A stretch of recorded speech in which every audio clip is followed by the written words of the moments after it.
Я очень рада, что мы, молодое поколение, потомки переселенцев, сейчас очень интересуемся историей, храним память о родных.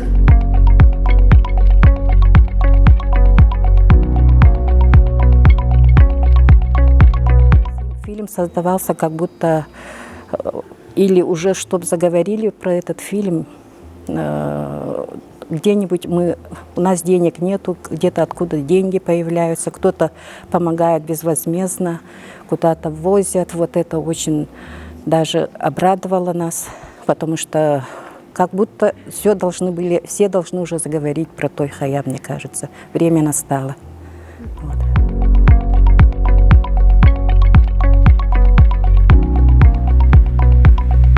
Я знала, что тут живут переселенцы Той-Хая, и общаюсь с ними, знакома, родственники тоже так же. И ее познакомила Михалева Розалия Георгиевна. Вот как раз у нее все вот эти данные, архивные данные.